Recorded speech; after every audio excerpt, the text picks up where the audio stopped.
So let's go back to the start of Informale. I had always wanted to do something for myself. I always dreamt, but I never actually put anything into action. Until I met my wife, made me think, okay, maybe I should just do it. Maybe I should just start a business, And essentially, Informale was just meant to be a pair of pants. They kind of blew up. And then, we went on from there. But the business side of it was what I really I had to go through, We didn't really have that much revenue, maybe selling like $1,000 a week worth of clothes. So we didn't really have a business. We had the beginnings of a business. And that was a really hard time for me because I was very heavily in debt. And I remember walking the dog with my wife around the local park. And I remember just being stressed, like having all the stress kind of almost consuming me. Did you ever doubt yourself in the early stages? Dude, I still doubt myself, but I have no choice but to keep going. I have a 2-year-old. I have a family. I have staff relying on me for their livelihoods. I don't have a choice, man. Do you ever feel that that pressure gets to you sometimes? Steve, welcome to the show. Imran, thank you for having me. Is that the voice you're going to do for the whole episode? We'll see. Yeah, I kind of like this voice. I've always wanted to do this voice on a podcast, so. Well, I'm glad to give you the opportunity to do it. So, for people who don't know what Informale is, how do you describe what you do and who you are? Well, there's a long version and a short version. I'll probably be somewhere in between. So, Informale is a Melbourne-based menswear brand. What we do is we make our clothes in Melbourne, and we try to make clothes the old school way, which to us means we're referencing old designs. We're trying to make things that last a long time and that look better the more you wear them and wash them. And we're trying to just offer something that's simple and understated. So when you're dressed in, you're wearing our clothes, people will see you. They won't see, that jacket you're wearing, which is very, I guess, anti-fashion in a way, because fashion tends to be, I want to show off this new thing that I bought, or I want to, I got this new jacket I want, it has a logo on it that I want people to see, and we're very anti that. So, yeah, it's making things making things local, and just going a bit deeper into things like the fabrics. It needs to be something that's hard wearing, but also comfortable, natural fibers. There's a whole philosophy behind it, but I'll stop there. We'll get into the philosophy a little bit later. But yeah, has fashion always been this thing for you that you always wanted to get into? Or was it something that was like a newfound passion a couple of years ago? You were like, you know what? Yeah, there's something I want to do.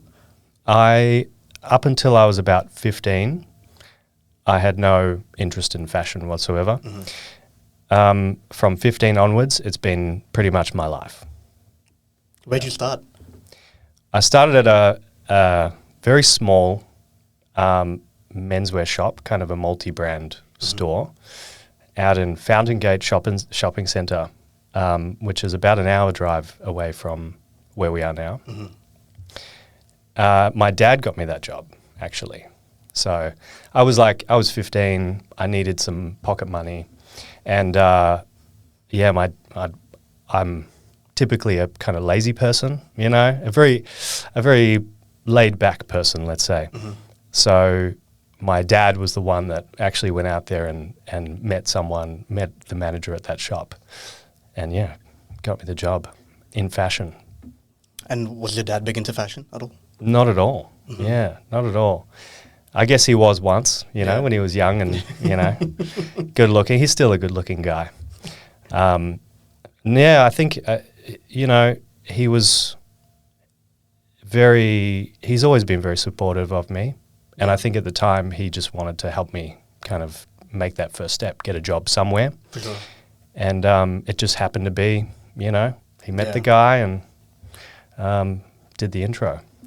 Do you think that if you didn't get into that, would you still be doing fashion today, or would you be doing something completely different? I think I might be doing something completely different, and I think I might be not very happy. You know, fashion, or fashion.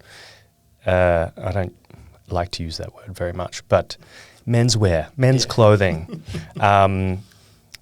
became a very strong passion of mine, and I don't know what I would do without it. Really, yeah. What are some of your style icons, or people that you look up to in the menswear game? Actors, old actors, maybe.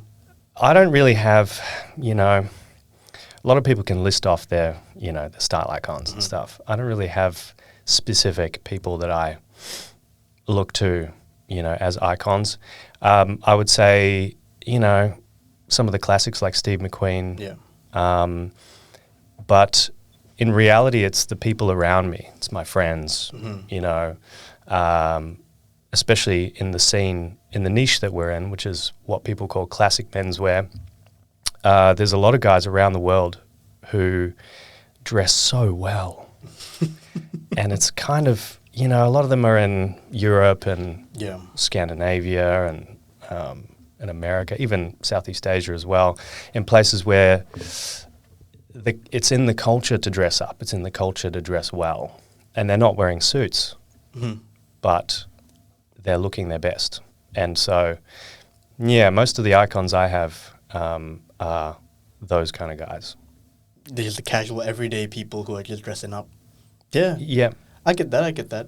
Yeah, I mean, I think that we do live in an age right now where everyone's kind of dressing down. And I think that's why I like Informale quite a bit, because it bridges that gap between being casual but at the same time being dressed up and looking your best. So I love I stumbled across your website and your clothes a couple of years ago, and I was like, damn. I did come into the shop a few years ago. I did tell you this the last time that we met. I tried on the trousers that you guys do, and I was blown away by the drape and the fabrics and the quality. And yeah, man, it's just really, really great. Do you remember how you stumbled across us? Good question. I think there's this guy out of the US. His name is He Spoke Style. Yes. Yeah, he did a review, and I was subscribed to him. And he was like, Melbourne-based brand. And I was here.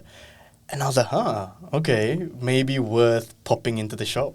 So I came in with a friend of mine. And then I think, you were there and this other guy was there. And the customer service was great. I think the vibe that I got from both of you is that you were very passionate about what you were doing. It's not, you walk into so many shops nowadays and people are just there for the sake of being there because they're getting paid to do it. But, you can tell when someone's really passionate about doing something. And the care that you put into your clothes. Can you talk a little bit about that? The attention to detail and the care that goes into curating and picking your products and making them. Where does the inspiration come from? Yeah. Yeah. So, first of all, thank you for coming to the store. That's very good of you. It's been a hell of a journey. I think back then it was our pop-up shop. No, it was the real shop. It was a real shop. So on the customer service side, I'm glad you had that experience. We try to approach the experience of someone walking into the store as welcoming them into our home. And, part of that is, hey, would you like a coffee? I'm going to get a coffee next door. Do you want one? Or we have sparkling water, in the fridge out the back. And we care a lot about the people. And there's no expectation either. Sometimes, like for example, I used to work in luxury and we would always offer, water or things to people. But if there was a special customer, we would offer them the good stuff, maybe like a champagne or something. But it was only if we thought they were a good customer. Now in our store, we will do things for people, no matter whether they're, going to buy something or not, And I think that kind of mindset of we just want to do the right thing. We just want to, put positivity out in the world in a sense, whether that's offering someone, a a coffee or giving them a great experience when they walk in the store, so they leave the store smiling with a memory. Or whether it's making clothes. We want to make the very best clothes we can. We want to do it in a way that makes us feel good and contributes something positive to not just the world, but also our immediate kind of environment, you know, Melbourne specifically. We want to make our clothes here. We want to pay people, you know, good wages, which we have in Melbourne. And we want the general kind of society to benefit from that as well, you know. And so, yeah, we just have that kind of philosophy through everything. I said old school before, it is old school. Yeah. It's, you know, we care more about the products and the people than making money. Yeah, man, I think it really shows if you walk into your shop, and even the clothes in itself. I've tried on a few of your pieces, and yeah, you can tell. You know, whenever you hold up a good piece of a good garment, or you're really receiving good customer service, you can really tell that these people went the extra mile. And I think I want to delve into, like, where did you guys start? So let's go back to the start of Informale. Okay, so I had always wanted to do something for myself. But as I mentioned before, I'm a very laid-back person. And so I always dreamt, but I never actually, you know, put anything into action. Until I met my wife, who was, you know, wasn't my wife at the time. She owned a cafe at that time, and she was like so busy, you know, had all these people relying on her. Her team was making way more money than I was, you know, working in retail. And kind of spending time with her and getting to know her, I realized, it's, you know, it's possible. Obviously, you know, in theory that you can do anything, and people say that, but actually doing it, you know, knowing someone who actually did it made me think, okay, maybe I should just do it. Maybe I should just like start a business, you know. And so I started my first business, which was a tailoring shop, kind of like a custom tailoring showroom, let's say. And the angle there was, at the time, all these brands and local tailors and global companies were trying to make these suits the Neapolitan way, which is very soft, no canvas, no shoulder pads, very natural. But no one was really making the suits in Naples. You know, the Neapolitan style is from Naples in Italy. They were making their suits in China and, you know, some of them in other places in the world, and they were copying the style. My angle was, I'm going to make these suits in Naples with the original Neapolitan style. Okay. And, you know, it was such a great idea, but it was my first time doing it. I learnt everything from zero, from scratch. I didn't study. So I just made mistake after mistake after mistake. And the product was amazing. And the people I met helped us, you know, with the next phase of it. And the contacts and the recognition from the industry, you know. That business, although it, you know, it kind of failed, it set us up for the next, which was Informale. And essentially, Informale was just meant to be a pair of pants, cool linen drawstring pants that you could wear with your handmade Neapolitan tailoring, you know, a nice shirt, a nice blazer, a nice pair of loafers, but it's a more casual look.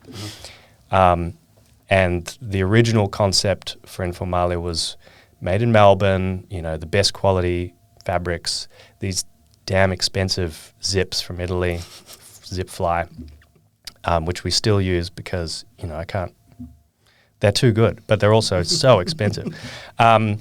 And yeah, so those pants, which were just meant to be an add-on for my tailoring, they kind of blew up. And then, we went on from there. Mm-hmm. Yeah, man. It's a pretty sick story. And yeah, whatever you said, I think really got me thinking about a quote that I really like hearing. And I've been thinking about this a lot recently. And it's, if you were 30 failures away from success, how fast would you want to fail? Mm. I think a lot of people are very scared of failing. They have this fear of starting something because they're going to fail, because they're going to get rejected. And I like what you said about, yeah, man, it's possible. It's possible to start a business. Nothing can nothing can go wrong. It can, but screw it. And you started. And I wouldn't say fail. I mean, look at where you are now. But yeah, I'm sure there's mistakes that you made along the way. And how do you think those mistakes actually shaped you to where you are right now? Oh, they're all learning experiences, Mm-hmm. I think the amount of podcasts I've listened to and the amount of like interviews and stuff of successful people, and they're like, yeah, failure, you got to use it and you got to learn. That's never a failure. It's a learning opportunity, Yeah. It's so true, but also for me, I don't really truly learn that until I'm doing it myself. Like I'm a very kind of hands-on learner. Yeah. So for better or worse, that means I have to try it and fail to learn. And then, and so every time we had a setback or something happened or whatever, I guess I just keep going. I keep, it's another problem to solve. I don't just give up there. Yeah. I just keep going. Is there a specific moment that you really remember shaping you? Like a specific failure or a specific mistake that you guys made that you were like, damn, this is really big, and you got through it and it really stuck with you until now? So many. So many. One specific. Yeah. I think probably the biggest one was just that first business with all the little failures bundled into it. I could have let it make me bitter. I could have let it, I could have given up, because it really was like it was. I was making beautiful suits, handmade, by these old school tailors in Naples. They didn't speak English. It was such an amazing experience making garments with these guys. And it wasn't a factory. It was like a guy's kind of house that he had dedicated half the house to making clothing, and he had his, family members attaching the lining and doing the buttonholes, and it was really, really cool. But the business side of it was what I really I had to go through, So I think all that bundled into making the decision to close it and then go on all in on Informale, which at the time we had 4 designs. We didn't have that much in terms of revenue, and when I say we didn't have that much, let me see if I can put a number out there. I think we were maybe selling like $1,000 a week worth of clothes or something, at that time, which was the start of 2020. So we didn't really have a business, we had the beginnings of a business. And that was a really hard time for me, because I was very heavily in debt. And I remember, here's a good memory, walking the dog with my wife around, my wife at the time, around the local park. And I remember just being stressed, like having all the stress kind of almost consuming me. And she said, "What's wrong? You all right?" And I would say, "Yeah, I'm fine. Like, don't worry about it. It's all good." But it was because of that because I had to kind of let that part of my ego go where the business was failing, and I had to somehow figure out a way to kind of pay off, my debts and things like that. And that was a really hard time. But it made me who I am today. Thanks for sharing that, man. I mean, that's really nice to hear. When did things start picking up for you after that tough time? Well, it's kind of funny going back to that point because it was already like there were signs of it. We knew we were onto something. Mm-hmm. I had done a pop-up shop in London in collaboration with Permanent Style. Shout out to Simon. He hosts these pop-up shops every season, every 6 months. And so he invited us over to London as a brand to take part in his pop-up shop. That was in 2019. So before we went, before I closed my tailoring shop and we went all in. And that was like one of those moments, surreal moments of my life where, first of all, I was in London with my clothes. Second, we were on Savile Row, right? Simon had rented a space on Savile Row, which for the people who aren't familiar, Savile Row is world famous, probably the street when it comes to bespoke tailoring. And many of the most famous people around the world throughout the last 100+ years have frequented Savile Row. Royals, think about like the Beatles, Elton John, all these people.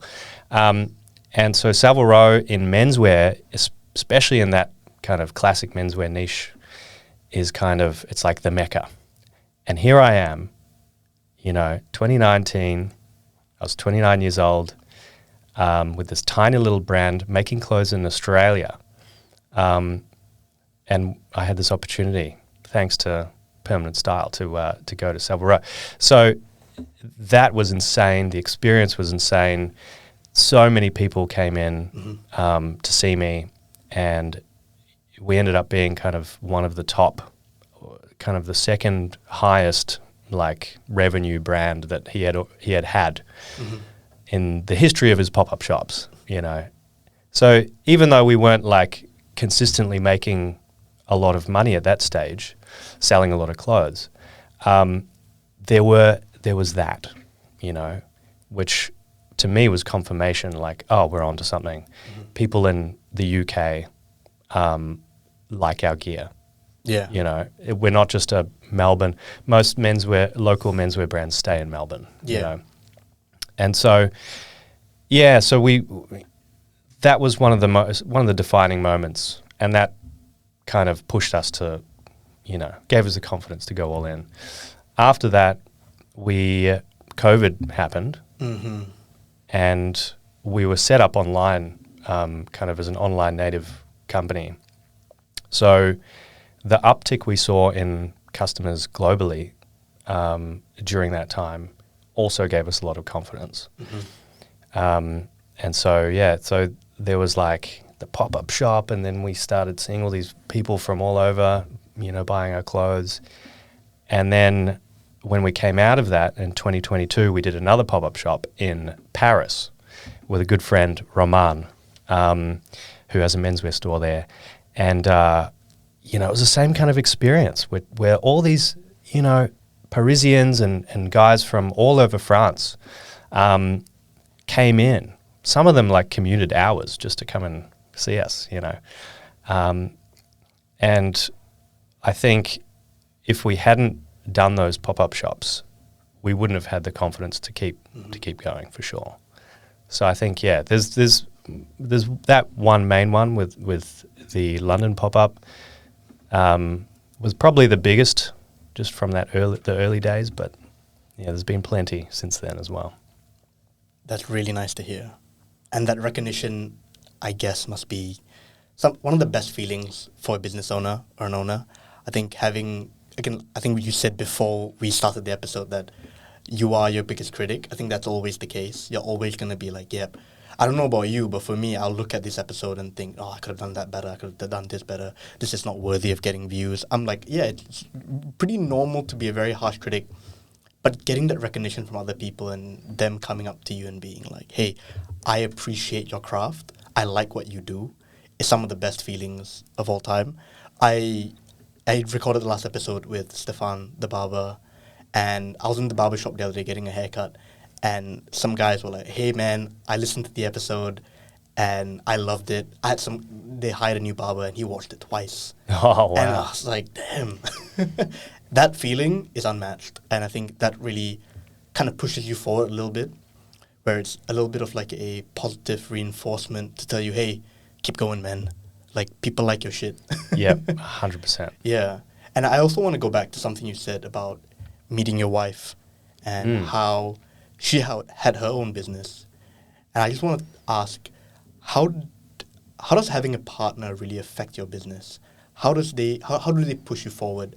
How do they make your life a lot better? You mean a business partner or like a life partner? Like a life partner. Yeah.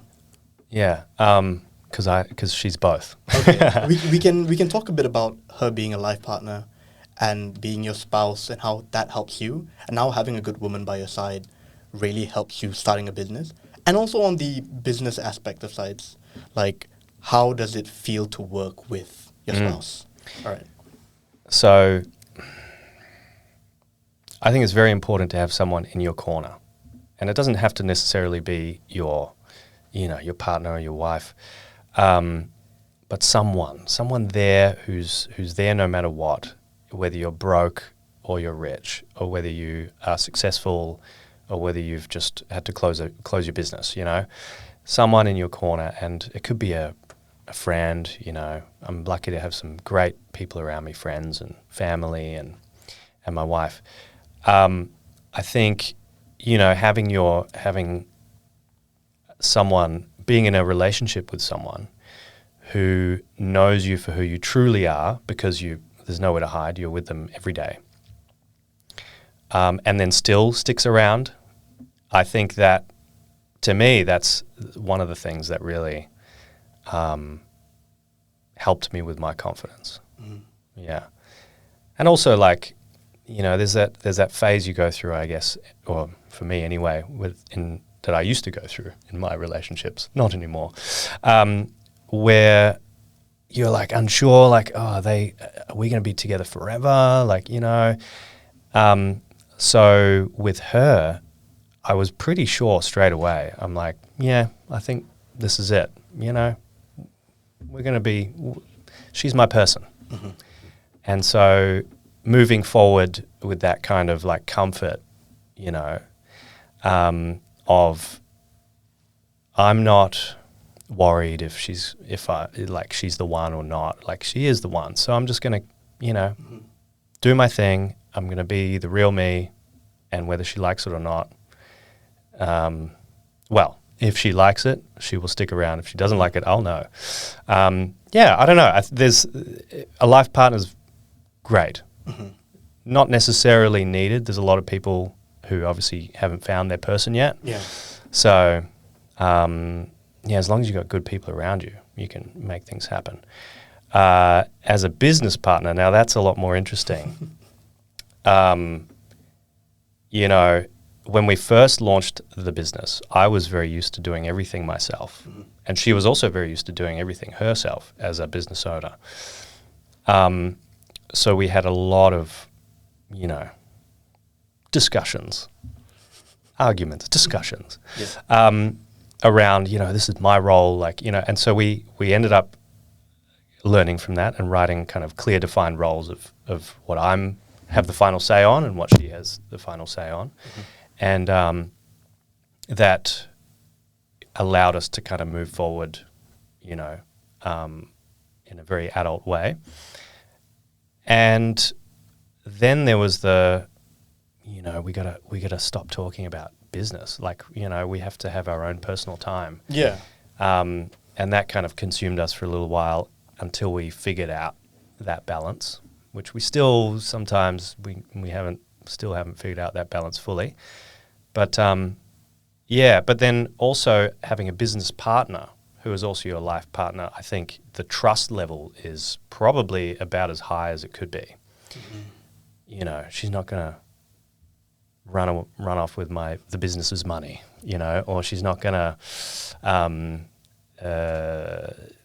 do something to tank the business. Yeah. Like, we're in it together. and I know her and she knows me. And yeah, there's definitely an extra level of trust, For sure. which helps. Because I think a lot of people are quite afraid to get into business with their partner. Yeah, because the line gets kind of blurred, I can imagine, sometimes, of when do you switch off the business hat, when you take off the business hat and then put on the relationship hat, how do you manage that? Yeah, it really depends on the level of urgency. Sometimes it's a very important matter and we just got to, discuss it then and there. We try at the dinner table not to talk about business. And now, we have a daughter, we have a 2-year-old. So whenever she's around and whenever we're playing with her together, we try to not talk about business. Yeah, and then we save the business discussions for maybe when we're texting later or, other times when we're not having real family connection time. I get that. Yeah, fair enough, man. I mean, it's good that you have established that balance. I think a lot of people, really struggle with that. Yeah, I think it's to put a bow around that. It's recognizing when it's a moment, a personal moment, and knowing that that's not a time to talk shop. Yeah, fair enough. I want to ask, the early stages of Informale and like building a business, entrepreneurship is quite scary. It's I can imagine it's like a roller coaster, good highs, very low lows. And did you ever doubt yourself in the early stages? Did you ever think to yourself, yeah, man, this is not going to work out for me. I don't know what I'm going to do. I don't know where to go from here. And how did you push through that? Dude, I still doubt myself. The doubting never stops. Yeah. But I think for me, I have nothing else really. Like, okay, I could probably go and get a job somewhere, right? But I really, really, really don't want to do that. I really don't want to work for someone else ever again. Now that I've tasted the freedom and the responsibility and all the other things, but mostly the freedom of being a business owner and going, I want to do this, get everyone's feedback, make sure there's no holes in my thesis, and then just do it, Yeah. So I didn't have any, I guess, safety net. I don't come from a wealthy family. I don't come from, a family that owns a business that I could, slide into. So this is it for me. And that means even if I doubt myself, even if, I'm afraid that this next design is going to be a disaster or like, I spent so much money on, production this week. What if we sell nothing next week and I've got no money? There's so many doubts and there's so many what ifs, but I have no choice but to keep going, Yeah. I have a 2-year-old. I have a family. I have staff relying on me for their livelihoods. I don't have a choice, man, Do you ever feel that that pressure gets to you sometimes? Yes. Yes. Yeah. Yeah, but I mean, I just realized last week I was kind of contemplating this this meeting we're having, and I realized I have owned a business for 10 years. Wow. Yeah. Congratulations, man. Thank you. That's a really, really big achievement. It's a long time. Yeah. It feels like a lifetime. But 10 years of pushing through and 10 years of stress and 10 years of, having nothing, then having something, and then having nothing again, and then, constantly problem solving. I guess it's just life. Yeah. Now. It's just part of life, part of my thing, If you could go back 10 years from now and give yourself some advice, give Steve from 10 years ago some advice, what would you do differently and what kind of advice would you give him? It's an interesting question. A lot of people would have, regrets or, advice for their former selves to do things differently. I don't, because of all the crap I went through, all the mistakes I made, it's led me to this point right now. Mm-hmm. And if I, give myself advice to change something, then maybe I wouldn't be in the spot, And so I know I had to go through that. I know I had to make the mistakes. I know I had to, say the wrong thing to that person that sometimes randomly pops into my head and I'm like, oh, fuck, I had to do all those things. So I'll just keep it the same. Yeah. I guess if there's anything I'd tell myself, it would be, it's going to work out. You got this. It's nice to hear, man. Do your thing and don't stop. You'll make it. Fair enough. For the record, I still haven't made it, but we're climbing the stairs. That's it. Climbing the stairs. So going back to a little bit about entrepreneurship is something that I feel very strongly about. I think whenever you said just earlier that I don't want to work for somebody, I feel very strongly about that.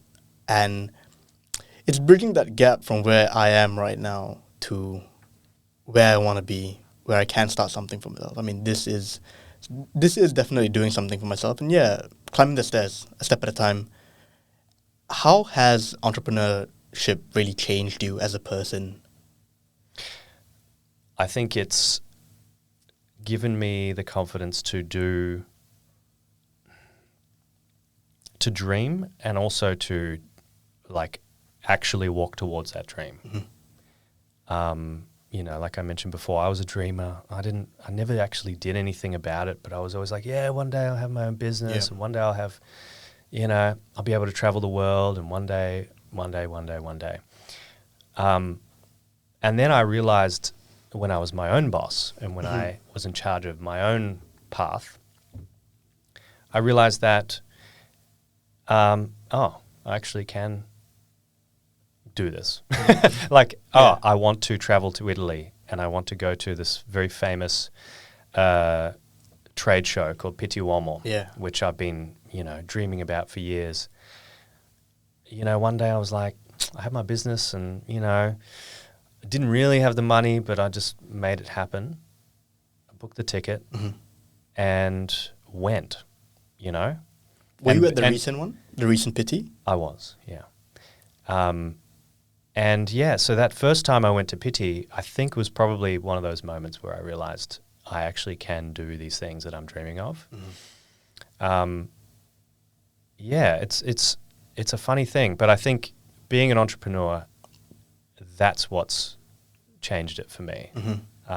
Being in control of my own journey and saying, I'm going to do this, and then actually working towards it and doing it.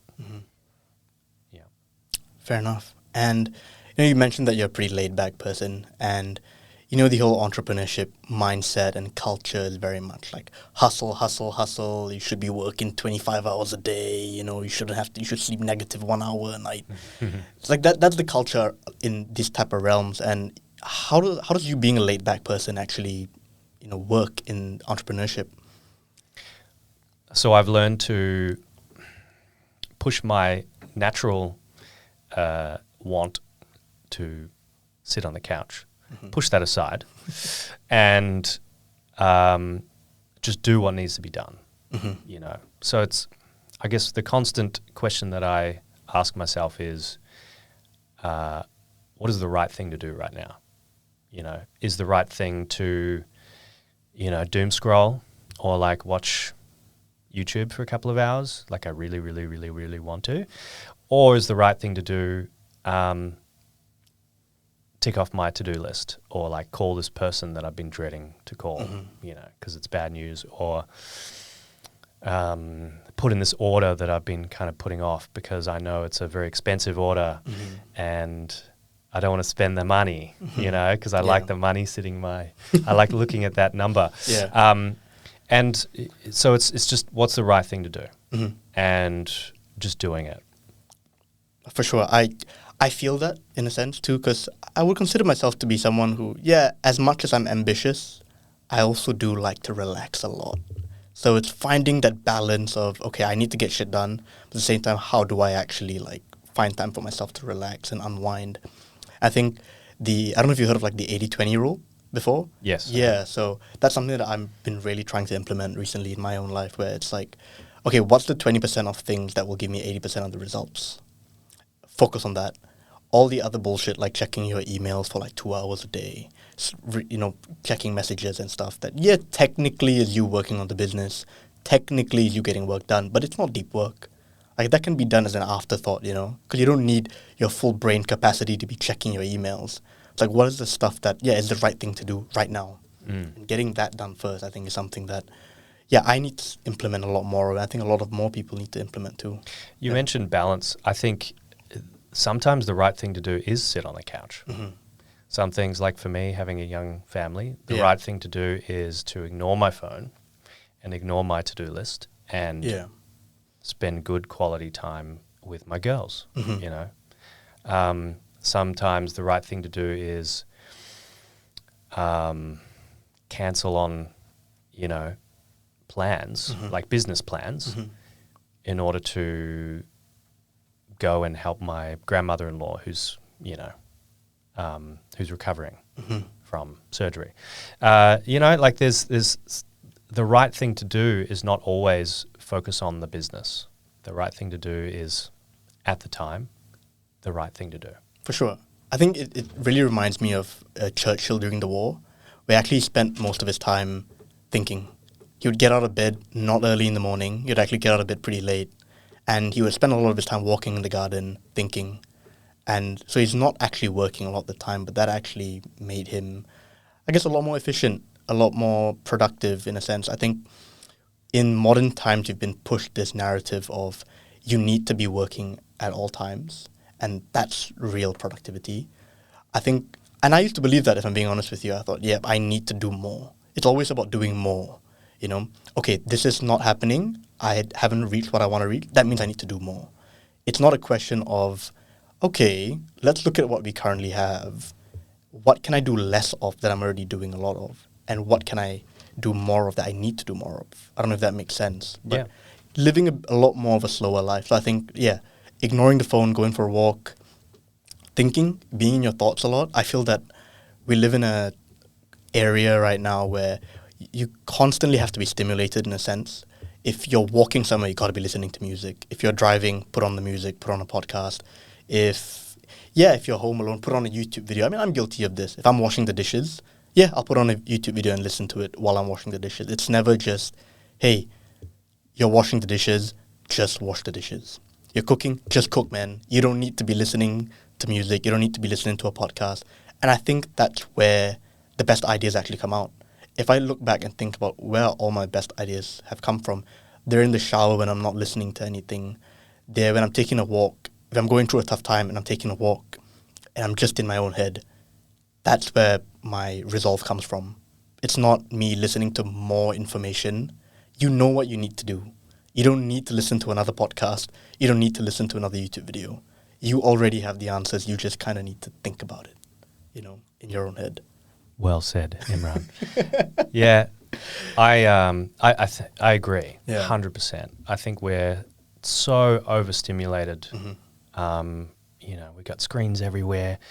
We have people like texting us, expecting us to reply immediately. We have all these things that we want to do, that we want to achieve, and different ways to get there. It's definitely important to switch off. My version, everyone has a different version of that. My version of that is, in the shower. Love a good long shower. My wife hates it. She's like, are you done in there? But it's pondering. I love driving. I love going for a drive. No music, no podcasts. Sorry, Imran. And just maybe the windows are cracked, so there's a bit of fresh air. Finding a nice traffic-free, usually in the morning. I like to do it in the morning. when everyone's asleep and no one's bugging me. Yeah, that's my meditation. Yeah. There's this whole, I wouldn't say I've claimed this philosophy as my own, but I definitely have thought about this a lot, and something that I've kind of created in a sense. It's like stopping to smell the roses and identifying what those roses are. Those are your little meditations. It may be that first sip of whiskey after a long week. It may be the first smoke of a cigar, that feeling of that coffee touching your lips in the morning, ready to start the day. You got to stop sometimes to really smell the roses and identify what are your roses. It may be taking a drive in the morning. It may be going out with your friends after a long week and getting pissed drunk. I don't know, right? Maybe not every week, but yeah. You got to identify what it is that really gets you going, because it's those things when you actually stop that really, really, really push you forward. You may look at it as relaxation, because again, we've been pushed this narrative that relaxation is unproductive, and that if you rest, you're a bitch. You never need to rest. But in fact, I think if you do rest and you take the time to actually meditate and smell the roses in a sense, it'll actually help you become more productive. Yeah. 100%. Yeah. Actually, that reminds me of a philosophy that we have at Informale. It's not just something we have. It's something that we have kind of discovered and that we like to, we like to tell people about and promote, is the idea of buying less and buying better. I was going to bring that up. Buy less, buy better. And, my friend Sam Jessup, he has a YouTube channel called Jessup Says. He worked with us for a little while. Actually, still works with us. That's kind of his whole, or maybe not whole brand, but he's based a lot of what he does around this philosophy. Buy less, buy better. And it doesn't just mean spend a bit more on something of quality. It's the philosophy of slowly, intentionally surrounding yourself with things which bring you a little bit of joy. And what I mean by that is, for example, I wanted to find like a good bottle of sparkling water to serve our customers in the shop. And this San Pellegrino sitting in front of me, perfect bottle size. What is it, 250 mils? But it's really expensive, and it's quite, the fizz is, it's not the perfect fizz. And so I went down this rabbit hole of trying to get the best, 250 ml bottle. It had to be glass because I'm environmentally conscious, not plastic. And I ended up finding this brand that's all over Italy, and it's actually really hard to find here. It's called San Benedetto. Okay. And, I found the supplier of these little glass bottles, and the fizz is perfect, and it's just the perfect little... So every time, even now, it's been, 5 years since I've initially deep dived into sparkling water. Every time I crack open a bottle of that, it's just like, because I did that research. I know, that it's a great quality bottle. Yeah. The brand is doing great things in Italy, environmentally and looking after the local ecosystem. And so all of these little things that I've kind of researched and gone deep into mean that whenever I'm sipping from this bottle, I feel great. It's just this little and you can do that with a toaster. You can do that with something you really love, like cycling or, hi-fi systems, whatever it is. But if you apply that mindset to everything that you use in your daily life, for example, a toaster, you can just buy any toaster, right? It's toast bread. Yep. What could possibly be special about it? But if you look into it, it's like, there's actually brands that there's local Aussie brands that maybe make their toasters in Australia. There's maybe a particular kind of toast that you like, and not every toaster toasts that toast perfectly, you know. And so when you do a bit of research and find like that one, like I have this 4-toast toaster because I'm a glutton. And it's like a push, you know, you push a button and it slowly glides into the toaster. It's not that fancy, but, you know, just using it in the morning or whenever I feel like it, just to make a piece of toast. It's something really simple and something that most people don't think about. But every time I use that thing, I'm like, oh yeah, you know, this is good. And so life is stressful. There's a lot of bullshit in life, you know. There's a lot of real struggles.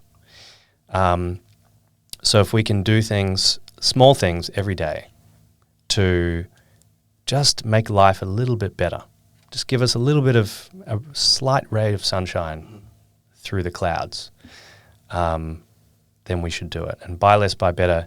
Yeah, spend less money on things that are better quality, that will last longer. Yeah. Right? That's the original kind of meaning of it. That's it. But it applies to a much wider philosophy. Yeah, man. I like that. Buy less, buy better. Okay.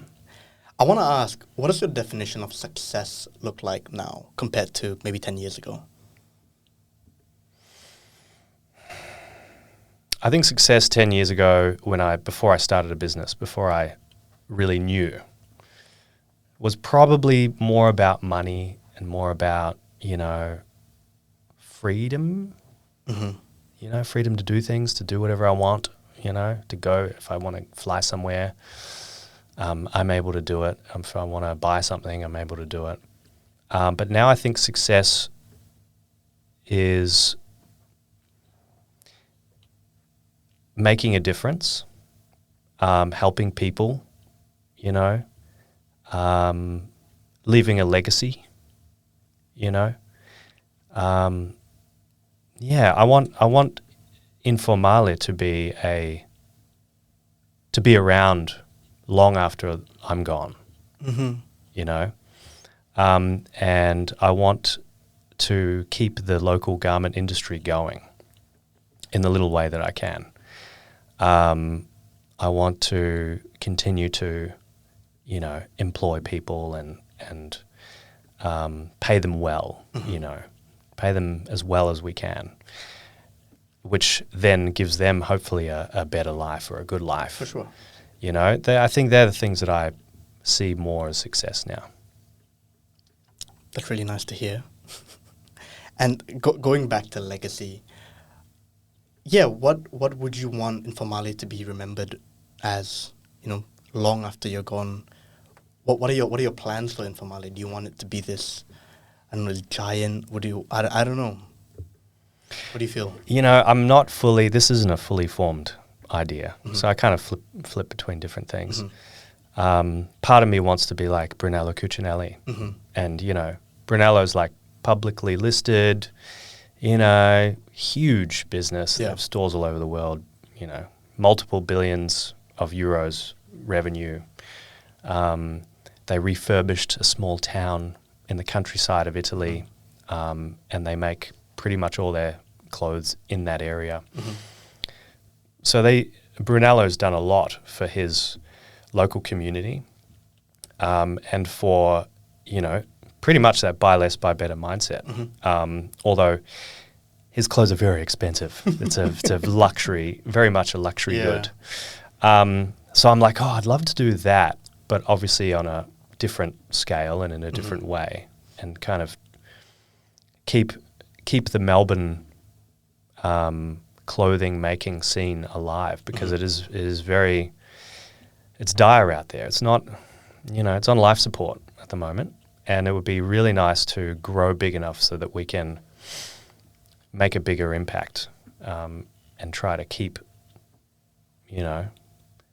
making clothes here.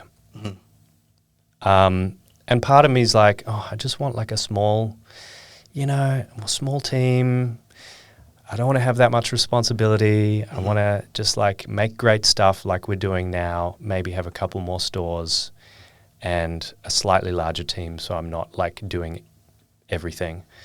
Yeah. So I kind of flip between this more grand kind of idea and then this kind of smaller, like, you know, simpler concept. We'll see which one we end up. So, many years to come, many years to come. Yeah. Does the idea of you stepping down at all further down the line, do you ever think of that one day you're going to have to stop and pass the baton on to someone else? I would love to pass the business on to my daughter or maybe another child I have. Yeah, I would love to I have thought about that a little bit and I'm like, yeah, it'd be so cool to like have a multi-generational business, you know. But I haven't really thought about stepping down specifically and sailing off into the sunset. It's kind of nice. It's kind of a nice thought. Like, oh, you know, someone else can have all that responsibility. Yeah. Someone else can have all those stresses.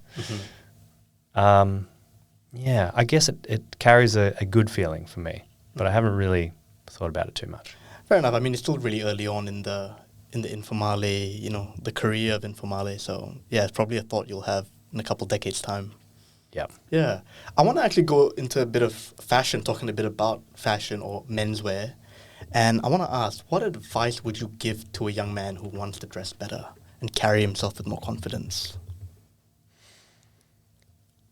Okay. So, you know, usually if I'm face to face with someone asking that advice, I would ask them, you know, what do you do? What do you want to do for a career? How much money do you have? Like, what's your budget? And then I'd kind of steer them towards a certain aesthetic or a certain like level of quality. But I think the overall idea is you just want to look your best. You want to look your best. You don't want to stand out too much, right? But whenever someone looks at you and has a conversation with you, they are looking at and conversing with the best version of you. How do you do that? So, understated color palette, things that fit well, and things that aren't too new, things that aren't too fresh and crispy, right? You want something that's worn in. You want to be in an outfit that you look comfortable in, right? And a comfortable outfit usually is a outfit it's been worn already. Yeah, so I think just as a concept, it's understated and finding the right color and fit, color palette and fit that works for you specifically in your environment. Yeah. But dude, if so many people ask me, you know, hey, you know, what should I wear? If anyone feels like, you know, they want a bit more of a specific kind of idea of what they should be doing, just let me know, you know. I'm not selling my clothes here. Like, I will point you to Uniqlo if that's for you. But it's, you know, I love doing that. Yeah. Like, you know, offering my whatever I know, my knowledge of that.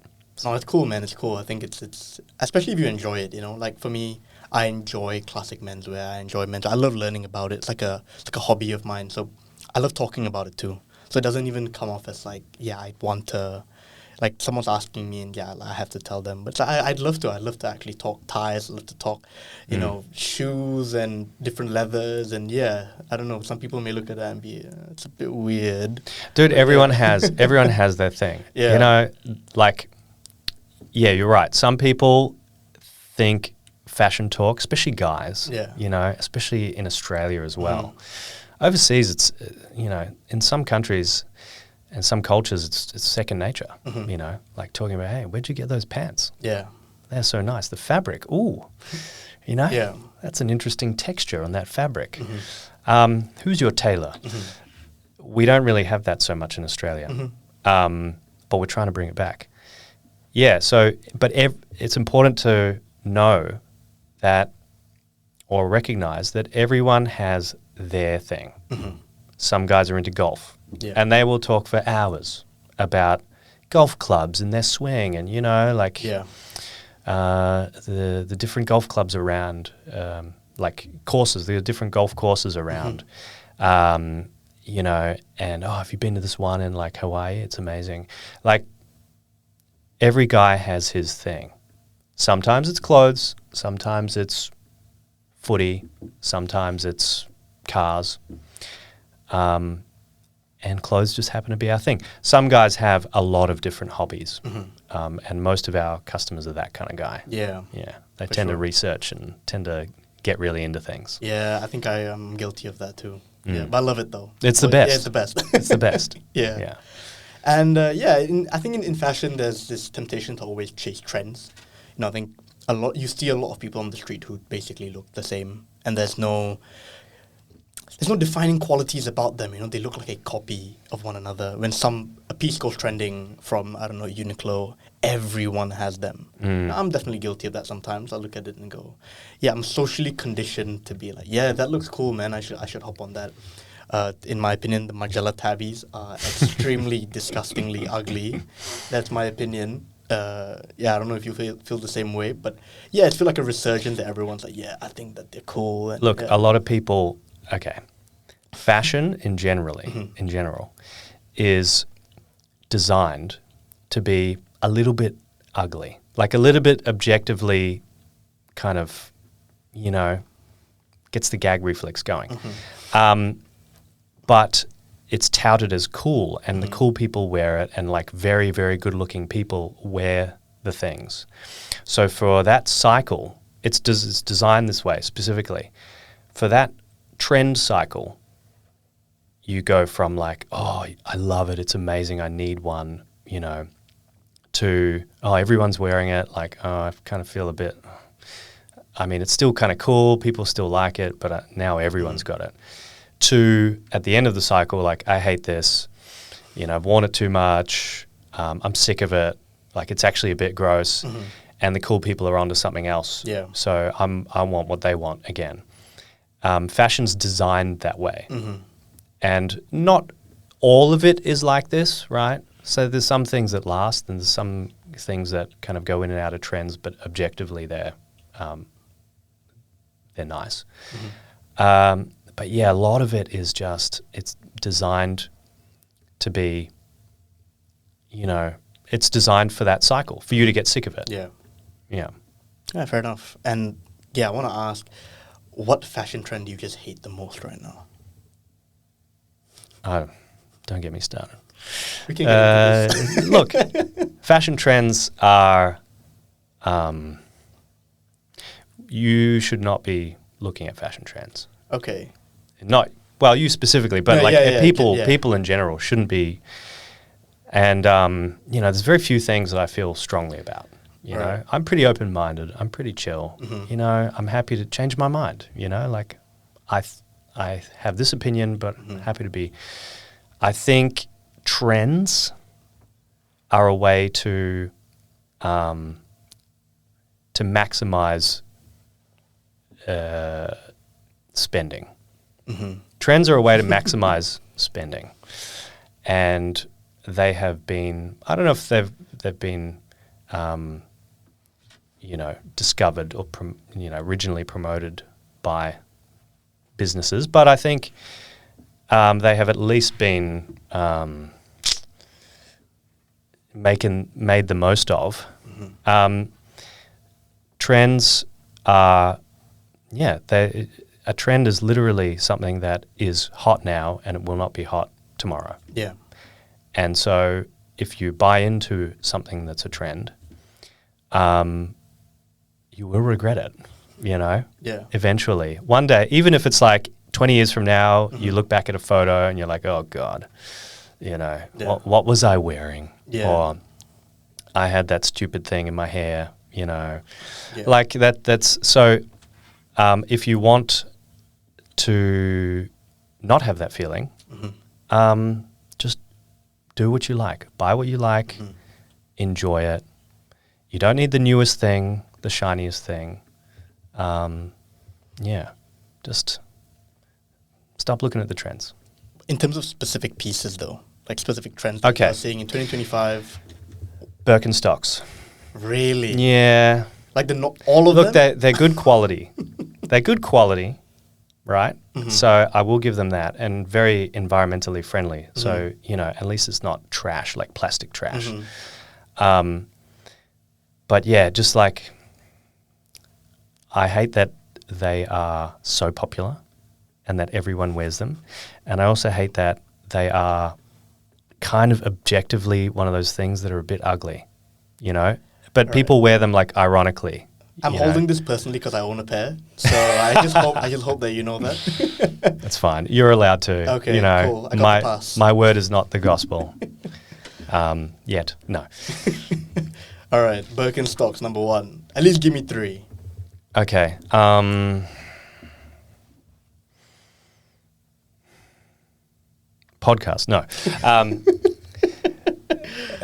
2 for 3 right now. Yeah. I don't know, man. I think, excessive jewelry, excessive branding, anything that's like done in excess. Yeah. Trends tend to be that way. You just do like something, you go all in on something, whatever it is, and then you end up regretting it. So, a lot of jewelry. Okay. Don't wear a lot of jewelry. Yeah. What are you doing? Are you showing people that you like have lots of gold? I don't know. You know what I mean? Yeah. Is it like a lighthouse? Like, are you signaling to someone that you're shiny? You're a 90s rapper, It's like, is that the vibe you're going for? Yeah, and then branding, like, people with the big Balenciaga T-shirts, or, I think that trend is dying out. The big logo trend. Yeah. Whole quiet luxury thing is coming in now, which I don't know how I feel about that, but yeah. Look, I'm glad people are becoming exposed to it. Like, as a trend, it's annoying because just wear clothes, wear things that are comfortable, that fit well. Wear things that I think, it's probably the social aspect. You want to show people that you're like one of them. Yeah. You don't want to rock the boat. Yeah. You don't want to open yourself to criticism from your peers. So you want to fit in, which is why people jump on these things. Yeah. But in reality, like, people are going to like you whether you're doing that same thing that everyone is doing or not. Fair enough. Steve, I'm going to finish up here now, and I want to finish off the episode by asking for some advice. To anyone who's listening who wants to start something but doesn't know how, doesn't know where, is afraid, a million thoughts run through their head, what's some advice that you could give them that they can take home and start implementing it in their life? Just do it. Just do it. Whatever it is you're thinking about doing or that you want to do, just do it. I think a lot of people that I talk to who want to start something, they feel like they have to have all this money and they have to start, at this high level that other people are already at. But from my experience, you don't need the money. You don't need the, you don't need to have this big business or big thing already fully formed. Start with one product. Start small and just grind it out. And you'll get there, because that's what we did. We started with one pair of pants, back in the day, and now we have lots of clothes. So, that's it. Just do it. Cool. Just, start small. Smaller is the way to do it these days. And if it's also a way to test whatever that concept is that you have. Because if you get investors in, and if you, come in onto the scene with a big bang, do you know it's really going to work or not? You know? Mm-hmm. And if it fails, like if you start small and it fails, fine. You tried it, like pivot. Use it as a learning experience. If you start big and it fails, then there's a lot more responsibility on your head too. So just start small and give it a go. And if anyone has any questions about that, like feel free to reach out to me, because I don't know, I like to help where I can. For sure. Thank you very much, Steve. And where can everyone find you? Want to tell the camera? Informale.com.au is our website. If you just Google search us, you'll find us. Instagram is where we do most of our work, marketing-wise, and our shop at 186 Little Collins Street in Melbourne. All right. Steve, I appreciate you coming on, man. It was a pleasure to have a conversation. Cheers. Thank you very much. Thanks, Imran. Appreciate it. Thank you. Legend. That was fun. That was good, man. That was good.